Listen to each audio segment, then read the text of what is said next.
जय हिंद साथियों, स्वागत है आप सभी का न्यूज़ मंत्रा पॉडकास्ट में। मैं हूं आपके साथ आर के करना। साथियों, आपको जैसा कि पता है 2019 में फरवरी के महीने में हमारे देश में पुलवामा अटैक हुआ था। उस अटैक में हमने हमारे कई जवानों को भी खो दिया था। वो घड़ी हमारे देश के लिए किसी ग्रहण से कम नहीं थी।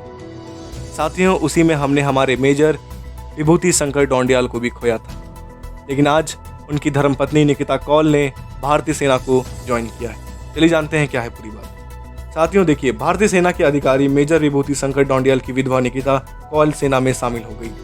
सेना की उत्तरी कमान के commander lieutenant general YK Joshi ने तमिलनाडु के चेन्नई में अधिकारियों की परीक्षण एकेडमी में उनके कंधों पर स्टार लगाए।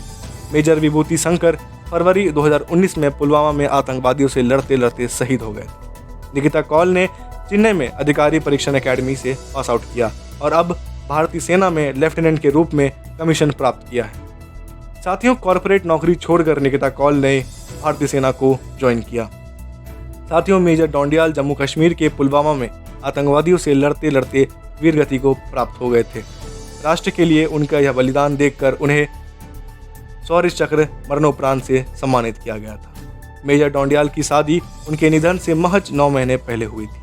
इसके बाद निकिता कौल ने अपनी कॉर्पोरेट नौकरी छोड़कर भारतीय सेना में शामिल होने का निर्णय लिया। पति की मौत के ठीक 6 महीने बाद निकिता ने शॉर्ट सर्विस कमीशन SSC का फॉर्म भरा। साथियों, उन्होंने परीक्षा में और सेवा चयन बॉर्डर SSB में सफलता प्राप्त की। वह अपने परीक्षण के लिए चेन्नई के अधिकारी परीक्षण एकेडमी OTA गई थी।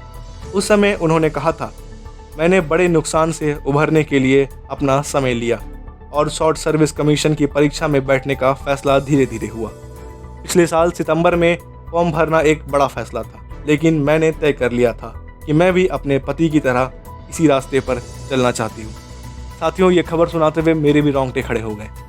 मुझे भी मैं जाहिर नहीं कर सकता कि मैं किस तरीके से आपको बताऊँ।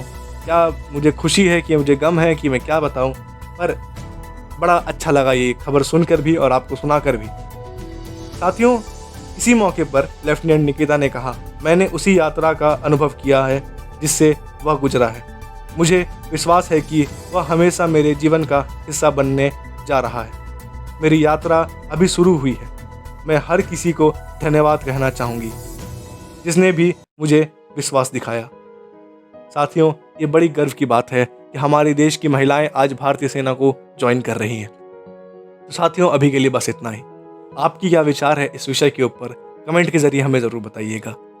हमारे चैनल को सब्सक्राइब कीजिएगा, बेल आइकन प्रेस करना मत भूलिएगा और इस पॉडकास्ट को शेयर कीजिए और इसे लाइक करिए, क्योंकि हमारे देश में कई लोगों को इस खबर के बारे में अभी तक ठीक से नहीं पता है। तो उन तक ये बात पहुंचनी चाहिए और उनकी भी आंखें खुलनी चाहिए। तो मिलता हूं आपसे एक और लेटेस्ट न्यूज़ और अपडेट्स के साथ। तब तक के लिए जय हिंद, जय भारत।